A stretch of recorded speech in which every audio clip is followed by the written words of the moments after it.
Welcome back to Unedited. Good to see everyone, or possibly not see you, depending if you're listening to our audio version today. That's but right. We're glad to be here. How are you doing, Ethan? I'm doing so good. Like you pointed out, there's some big changes. Right? Yeah. We got some different things happening here at Unedited. Excited about I am too. the availability of our podcast now. Yeah. On like Spotify and Apple Music and stuff. That's pretty cool. All those different platforms. Yeah, definitely. You can still catch us on Facebook, Instagram, YouTube, and those places as well. You can still see us if you want to, but you could also just listen to us if you want to as well. Hit it in the car. Absolutely. That's me. Are you podcasting in the car? I am. Yeah. I'm podcasting in the morning when I'm making breakfast. Yeah. And in the car. Okay. And that's it though. Yeah. Yeah. Is that the same for you? When I'm outside on my deck, I'll listen to podcasts. Really? Quite often Out too. loud? Yeah. A little Open speaker, air. little JBL. You're that neighbor. A little mini JBL. Yeah. Yeah. But so usually I'm sitting in a tub that has hot water. Okay, yeah, sure. And because of that, it drowns out the sound. Sure. So nobody could actually hear it because Okay, I tested this the other night. Actually, I was Nicole wanted to like relax and read. Yeah. And I'm like, well, I'm gonna go sit in the hot tub, right? Yeah, yeah. But I want to listen to a podcast, and she was like, oh, well, that I was gonna read, right? Yeah. So I'm like, don't worry, you won't hear me. And sure enough, I put the little JBL speaker on. I hit the jets, and the jets, for some reason, it contains the sound kind of right towards where I am. And so she didn't hear anything. I'm like, at least not much. She heard a bit, but not. Yeah, not I was like, I almost don't believe you, but I love it. Like, I love that it works for you. You know, that's great. It does, yeah. So podcasts, I mean, they're accessible anywhere. It's great that we're excited to be able to have that, but still, of course, video for anybody who wants to. But absolutely, I mean, I'm just excited because we've got kind of some fresh ideas for segments and stuff for Unedited, right? Yeah. Gonna talk about some different things and have some different we can call them, I don't know, discussions and maybe battles at times. That's right. Yeah. We'll figure out how this goes. Why don't we just try out the first one? Let's see how this goes. And we'll be looking for your feedback at the end of this episode, so you can let us know like what you thought about it. But definitely, we'll get to that later. But so we wanted to try something called In My Feed, where we each find something from our feed. Like everybody's kind of getting news from feeds these days, right? Yeah. Like you maybe it's your Google feed or your whatever that you regularly check on your phone or something. And we wanted to just find something from our feeds and present it to each other, just kind of talk about what's going on in the world. In my feed. I'm excited. I'm ready to do it. Yeah. Do you want to go first, or do you want me to bring my feed? It's your call. You pick. You go first. Okay, I'll go first. Right. The feed that the item that I found in my feed in the last week or two here, when I was kind of just thinking about and preparing for this, is this idea that coffee in the future might not be made from coffee beans, and that it'll be made from alternative sources. Some dystopian like stuff, man. Literally, date seeds might be what our coffee is made of in the future. Yeah, that's what they're saying. Yahoo just ran an article about it. I think you can still find it if you Google it. It'll come up in the last week or so. I hate dates, man. Yeah, but apparently coffee has been terrible for the environment. It's had like this rocky relationship with environmentalists in the last little while. Okay. And so because of that, they're trying to find alternative ways in which coffee won't necessarily have to affect things. So they're trying to find different ways to make it going forward. Huh. So it was a really good clickbait article because it basically said something along the lines of get ready for your future cup of coffee kind of thing. It's it's going to look a lot different. And would that be strange for you? Yeah. So you know what? You and I both have quit coffee at this point. Yeah. We're tea guys. Yes. But like when I have coffee, I like it to be coffee. Me I don't too. know. Like, would you be able to tell the difference? That's the question. Like, would well, you be like, you know, is this going to be a Soylent Green situation? Well, you know, that's like, what I wonder, right? Right. And like part of the thing for coffee for me is that the coffee beans smell so good, right? Yeah. And so will this affect smell? Like when I do pour overs whenever I do coffee, and so will I still be able to have that aroma that kind of makes? Will the coffee shop still smell the same way? Yeah. Don't tell your barista about this. They'll have a fit. Well, man. for sure. They'll be especially like, if it's made the from art of roasting the beans. You know? Yeah. Like I honestly didn't even have time to look up what date seeds are. So well, you've had like date cakes or something before, right? I thought of dates. That's what I aren't thought they of. just Yeah. gross, right? Yeah.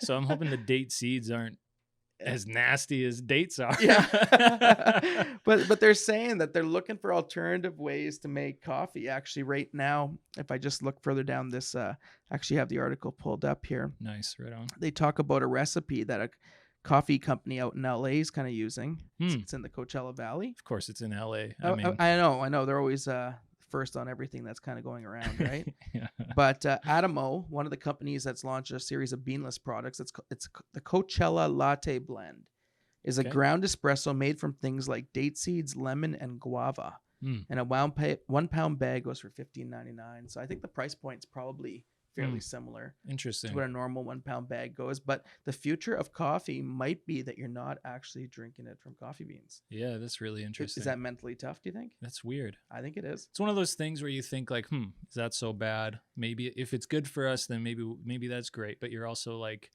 this is getting weird now, guys. Yeah. You know?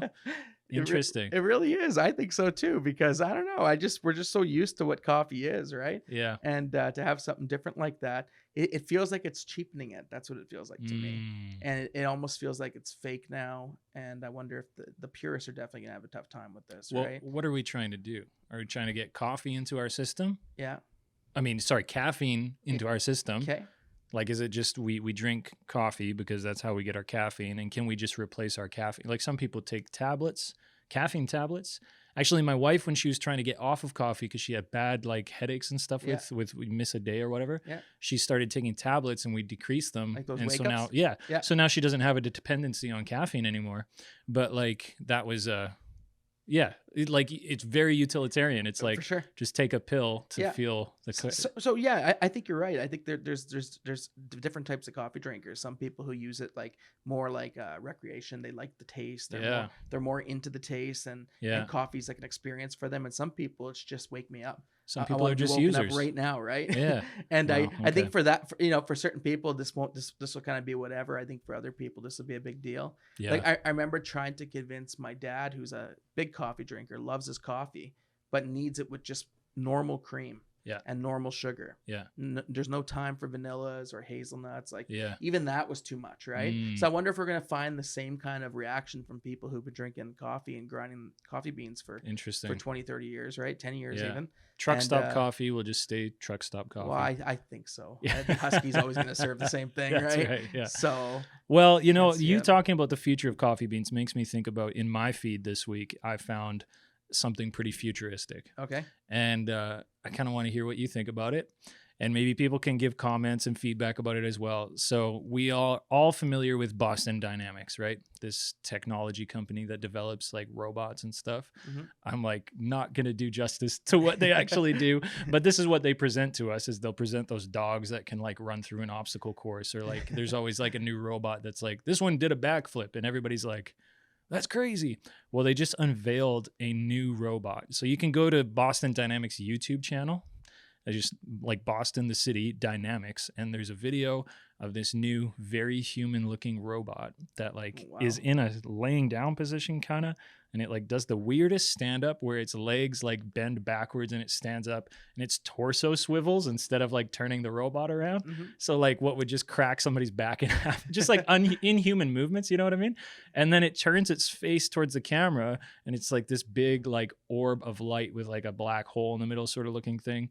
And I mean, if you watch the video, I'm trying to make sure I'm faithful to this as I describe it, but it's just like a moment where you're like, they just keep getting better, you know? Yeah. These robots just keep getting bigger and badder. And this thing is like super articulate. And the way it slowly turns its head to the camera, like as if there's no neck there, is just like, oh, you know, like uncanny valley. What are they used for? Are they more for like show right now? Or are they actually like, are they being used in like different ways to be practical? So I believe that robotics manufacturing has led to different applications like military. Like I think there's certain models. I don't know if it's Boston Dynamics specifically, but there's certain models of like service bots. Like there's one that I saw some sort of promotional packet for where it like would bring people in from like a dangerous war zone and pull them back to safety, like a medical evac robot with like tracks and stuff and arms. And anyway, so I think there's like applications like that. I mean, usually when it comes to like technologically advanced developments, my first thought is that like, particularly in North America, it's military application. But I don't know about these humanoid bots that Boston Dynamics does, except that they just keep doing it. Like, I don't know. I think this is their pinnacle. Like they're like, look what we can do. And then I'm sure that there's all sorts of markets and contracts outside of that we don't see as what are actually happening. Yeah, as people like me who just in my feed, I see a robot and I watch a video of it, you know? Well, and I think this leads us into a conversation too about AI and the use of AI and Yeah, and definitely. what that could look like in the world around us right now, right? Yeah. So for somebody here on my end who doesn't use the self checkout because I want the person at the cashier to ring me through because I want her job to exist or their job to exist, his job to exist, right? I kind of sometimes wonder if I should do that, right? And I went to McDonald's, I think it was like a few months ago, and I remember most ordering now is happening from the computer screens that are set up right in the middle, right? I hate those computer screens. Oh no, me too. Drives me nuts. Me too. So but this is just a whole new level. Like these are things that could actually do things for us, perform functions that people perform. It's a fascinating thought and a fascinating really invention, I guess, so to say, right? Yeah. Yeah, and it is interesting to think, like, you brought in AI, which doesn't necessarily explicitly have to do with this robot. That's true. But they would, like, you just think about, like, okay, what if we have artificial intelligence involved in such an advanced robotic machine? Yeah. And what does that give us? And like, that's where my mind goes when I hear that robots could already do this kind of stuff, right? It's like proto-human. What does the right? future look like? Like, we've all seen these movies that they made 20, 30 years ago, right? Yes, I think there was a movie called AI that came out in around the year 2000, right? And yet here we are, right? And it's out there, and it's quite I don't know, intriguing and to some people probably frightful, and there's a lot of emotions that go around with this stuff, right? Guaranteed that, like, you look in the comment section of this Boston Dynamics video, and you're gonna see like people talking about Skynet, Terminator, they're going to be talking about, AI takeover. But it's actually a perfect transition here. We talked about our feeds, okay, but we are also doing a section called Parley. Shing shing, Parley. Yeah, Parley. Right? The idea of like how you have to settle a debate. So we're taking a moment for Parley to talk about it. And we thought it would be fun to talk about AI for our Parley. We did. So to talk about whether or not is this the one we settled on? Well, we could start. No, we didn't settle on this one. This was for a different one. It was for a different one. But never mind. We could talk about that briefly if we want to, though. No, it's too much, honestly. It's too much robots. Okay. I hear people closing already. They're clicking away. They're like, I didn't come here to listen about robots for 45 minutes. All right, we're done with robots today. No more robot talk. We are finished. All This right? is our promise to you. Yeah. Okay, well, just let me change that then. Okay. Just like we could transition to a parlay about AI. Yeah. We're going to transition to a parlay, but specifically about Disney reboots. Wow. Okay. All so right. the idea of parlay, right, is that we're going to have a discussion about one of us is going to take a side on either side of the issue, and we're going to have a conversation with each other to try and come to terms about it. Yeah. So Disney reboots. Parley. You have to tell me if you're plus or four. We're going to have a discussion here. Okay, this one's a difficult one for me. It is, because both sides I think are easy to argue, to an extent. You pick the side that you're most into, and I'm going to play off of you. I'm going to be the devil's advocate Are you here sure? to fight against you. Okay, when it comes to Disney reboots, I am probably. Here's the thing, and I'm going to preface my answer. Yeah, but I'll be for them. For them. I'll be for them. I'm glad you picked that because I'm very ready to parlay with you on that. Okay, good. I'm very looking forward ready to this. Honestly, to contest you vehemently. I have to, though, preface my statement, though, okay? I'm for them if we do them once every 20, 30 years. 20, 30 years? Well, I'm not into the Spider-Mans, how we've rebooted that like 15 times in the last 21 years kind of thing, right? Okay, so first of all, that's frustrating to me. So many things wrong that you just said. Okay. So first of all, Spider-Man is not a Disney property. No, I know. I'm just using it as an example of something that's been rebooted. And it's only been rebooted 3 times. Since 2001, yeah. Actually, technically, booted was once it 01? and then I think it rebooted was 01, twice. right? When Toby did the first one? was, Sam Raimi, Tobey Maguire, the GOAT, by the way, Yes, obviously. he was the best Spider-Man. Yeah. Interesting. Okay, well, we should do a Spider-Man parlay at a different Okay, time, maybe. okay. Because Sorry, I'm just using that as I've an got strong example feelings. of where reboots can go bad. I think. Just don't poke me there. All right. Okay. I'm sensitive All about right, it. leave him alone. I'll ease off here on this one. But you're saying that you want so 20, 30 years, you said? Well, one reboot every 20, 30 years? Well, like they just did The Little Mermaid, right? Yeah. And to me, I think that's fine. Like that was a show that came out in the 90s, the early 90s. Yeah. And they did a reboot of it. People are enjoying it. They're retelling the story. The story worked. It was good back then. Why can't it be good now? Technology upgrades it, makes it look better. You get different features. Makes it look better. Interesting take. Well, it as can well. make it look better. I think with it depends if you like new or old technology. That's we could parlay about that, I guess, right? Well, I think that's part of this conversation. Yeah. Because first of all, I think so a reboot every once in a while I would be fine with, but that's not what Disney's doing. Okay. They're like pouring, I mean, I don't know the figures, but millions per, probably billions over these reboots that are just like constantly coming out, and they're like everything. So I was like, okay, when like Beauty and the Beast came out, and I was like, okay, they auto-tuned Emma Watson for this, whatever, I'll watch it. You know what I mean?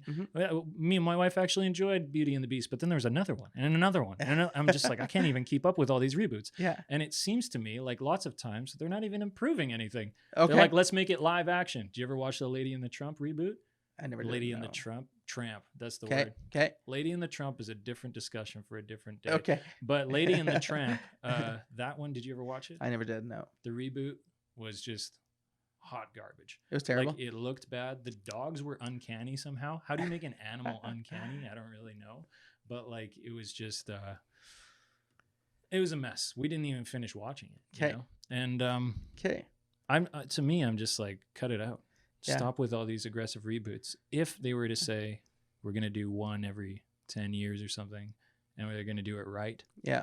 then maybe I'd be on board. Yeah. And you know what? Maybe I should have said 10 years, but I said 2030 because like I did some of the math for some of the ones that have recently happened. Yeah. And they're about, some of them are 30, pushing almost 40 So you're years old. saying to an when extent, each right? movie hits 20 to 30 years old, you reboot it? Yeah. You bring it back. You retell the I thought story. you meant one reboot. No. I meant you. If the story is good, there's no need to trash it, right? Keep the story, keep the content, but reboot it in the sense of get some new characters, get some new people playing the roles, and try it out and see what you get from it, right? Right. So I think that can be beneficial in a way. There's a little part of me that is kind of with you and just kind of, I think some of this stuff's getting a little overplayed, but I guess we are in that season now where we're going to see more and more show up, and I guess we'll see what the audiences think and how they do in the box office and what numbers they project. I mean, I'm just not with it.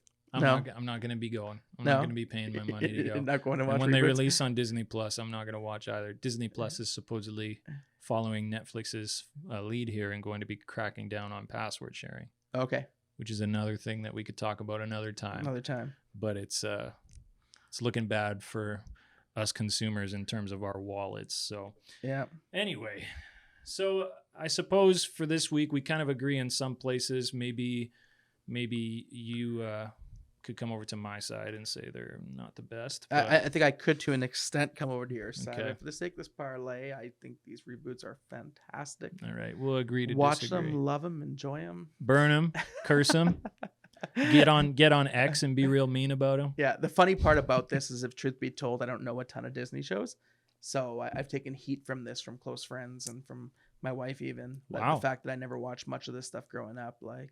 I grew up in a family where we like threw Bloodsport on or something like that. Right? What is Bloodsport? Like a karate movie. That sounds pretty. Karate Kid kind of stuff. Sounds pretty bad, Jordan. It was kind of rough, actually. We probably shouldn't have been watching it at that age. If I'm going to be straight up It's with just you. an intense Probably name. shouldn't have. I imagine it's not as intense as it sounds. Not really, but it is a fighting karate type movie. Yeah. Bloodsport. Jean-Claude Van Damme.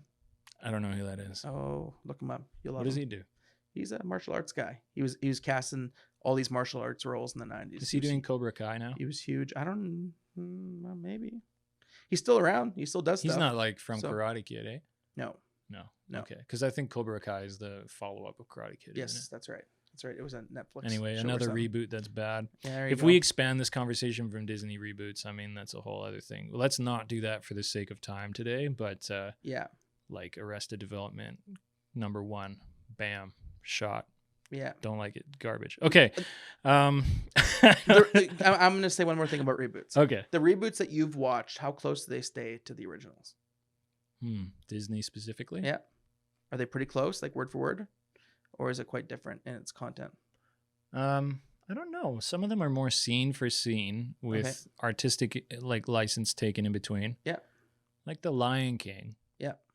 Okay, actually, The Lion King reboot wasn't half bad either, if I'm being honest here. But we're outside of the parlay here, so. Yes. But I don't know. It's kind of more case by case. I bet it would be. Yeah. It makes me think of music in that sense, and how obviously you probably wouldn't copy music exactly from a different era. Wouldn't you? But you definitely have bands who sound just like certain bands from a certain era. No, right? I think about this all the time with very popular people like Wolfpack. There you go. Like that conglomerate and stuff. Like, and how they're doing 70s funk kind of stuff. Yeah. I mean, you could correct me on the era if you want to, but you get the idea. And sometimes I'm like, are they just like this old music and they're just doing it again over and so I like it, but sometimes I'm also like, it's kind of fake 70s music. It is kind of taken from a band. Yeah. One of my favorite groups is Sloan, Canadian music group. Yep. And definitely everything taken from the Beatles, right? Oh, really? Oh yeah. So much of it sounds not a like, big Sloan so guy, much of it sounds like the Beatles. Yeah. Interesting. And Sloan so, was big in the Maritimes, man. Oh, huge. Yeah. And so they definitely have their own thing, but at the same time, it is taken from a different era. Yeah. Anyways, I digress. We'll get back to parlay at another time. I'll parlay with you next week. We will do that. Well, so far we did in my feed parlay, and now we're just gonna talk about in the neighborhood. Sounds good. A little bit of chat about what's going on and in our neighborhood here in Lawson Heights and around us, and also the Neighbourhood Church, which is the name of our church. In the neighborhood.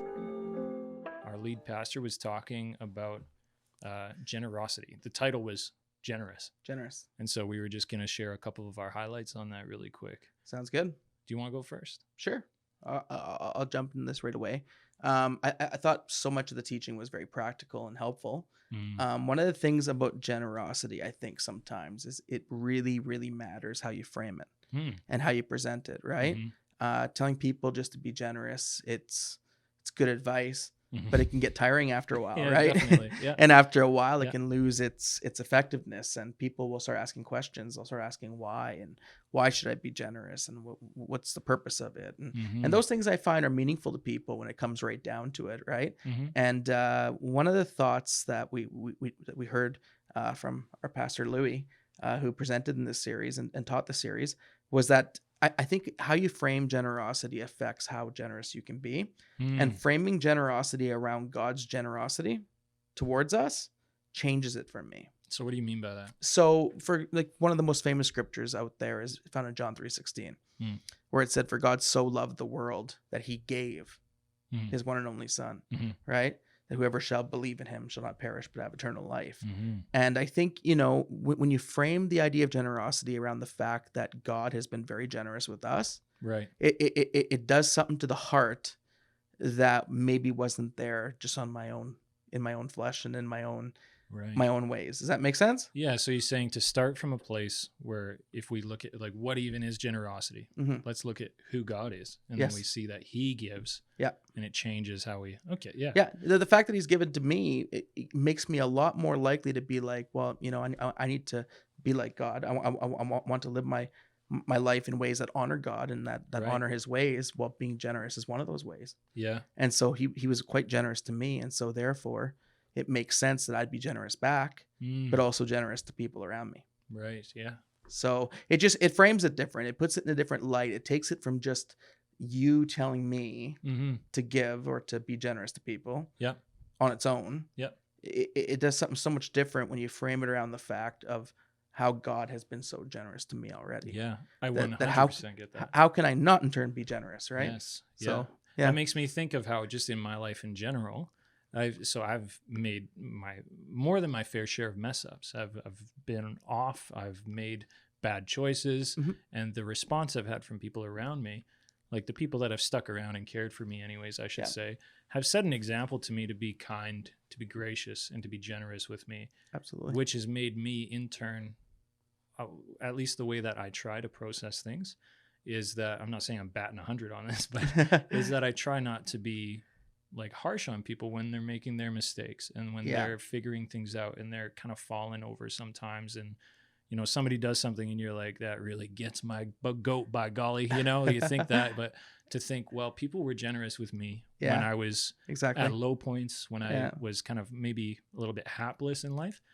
And that makes me like just instinctively be like, I should be extending this to other people Yeah. because it meant so much to me. And I totally get where you're coming from, because even in a moment where I could feel anger or upset Mhm. or something that just gets me kind of going, right? Mhm. Immediately, I at some point, maybe it takes an hour or two. We all need time to calm down a little bit, Yeah, right? yeah, But yeah. it always comes back to the fact that, but Jordan, how much grace have you been shown? How much generosity has been given towards you Yeah. based on some things that maybe, that people didn't, punish you or treat you in a way Yeah, that could have been right. worse, right? Yeah, yeah. So Yeah. 100% get Yeah. that. And I think it's so true. When Yeah. you recognize the generosity that you've been shown from other people, you gotta, it changes the way you wanna, or it changes the way you should react Big time. to them. Yeah. Well, that's kind of leads into my thoughts a little bit. Okay. If you don't mind. Yeah. I was really focusing a lot on how in this series we're talking about there's different areas that we can be generous with. Yeah. And something that really strikes me is being generous with people, being generous with each other. Yeah. And I've really been moved by taking time to consider, you know, when somebody comes across my path, am I stingy with my time and attention?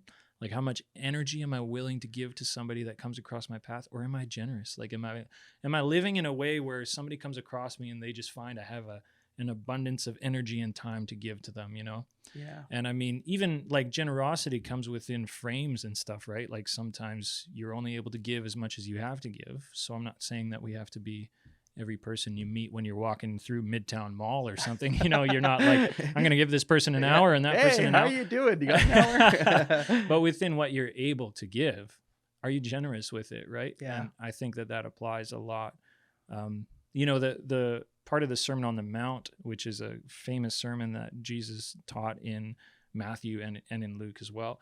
But in Matthew specifically, he says, where your treasure is, there your heart will be. Mm-hmm. And the idea is that where your priority is, like where you put your value, Yeah. is where you're going to be like living. That's where you're going to be going back to. It's the essence. Yeah. Yeah. That's where you're at. Yeah. And so that makes me think about people too, right? Like, I agree. we were talking a bit about it in terms of like how where you put your money is where you're going to care about. And that's what Jesus, I think, was directly talking about when we look at that Yeah. segment of his sermon, where he's saying like where you put your monetary value, your treasure, is going to be what you care about. So like you bought a new car, you drive it home, and you're not just like running it through bumpy puddles and stuff, and you know, you're not Hitting just like potholes on slamming the door. purpose. Yeah, and you're not getting the kids out and being like, let's color on it, you know. Yeah. Like you're putting value in it because you're like, man, that costs a lot of money, you know, and Yeah. I want to keep that good. And Yeah. so I think that really applies as well with, it's a statement about finances, but it applies to how we treat people too. I Like, agree. if I we're agree. putting our treasure in people, Yeah. we're going to treat them well. Yep. Like, we're going to be giving them the utmost attention. We're going to be treating them like that new car or whatever, you know, not just, Yeah.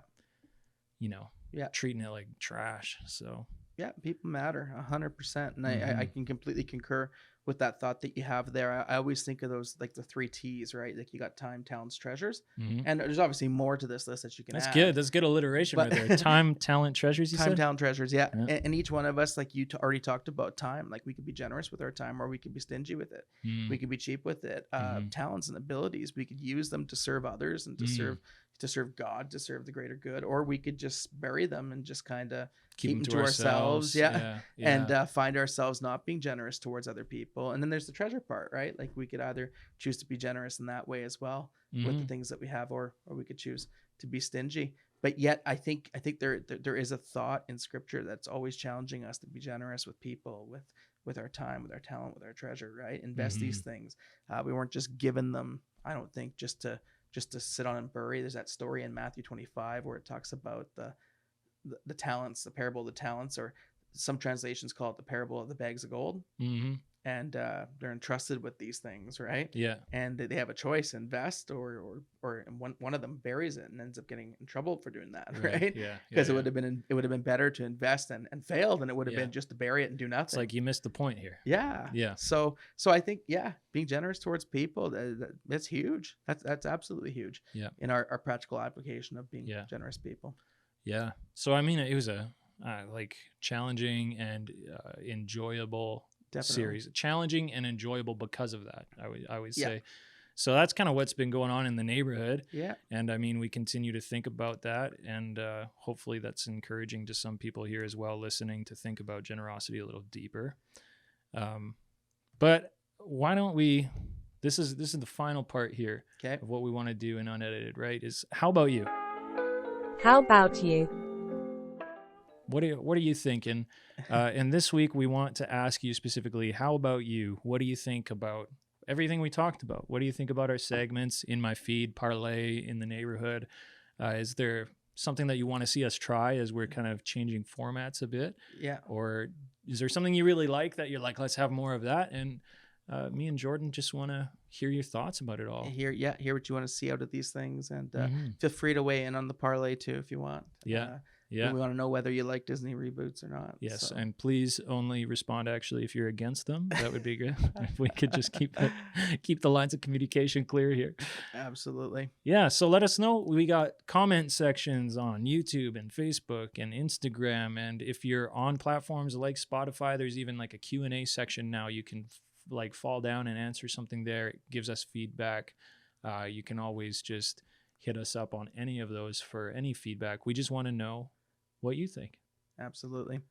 Well, Ethan, it's been a slice. Been a slice, man. We will chat again soon. Absolutely. And we'll see you next time, or you'll hear us next time on Unedited. Catch you next week. Unedited is a ministry expression of the Neighbourhood Church. Hosted by Ethan Andrews and Jordan McLellan. Produced by Ashley Drayton. Find us on Instagram, YouTube, Facebook, and wherever you get your podcasts. Thanks for listening.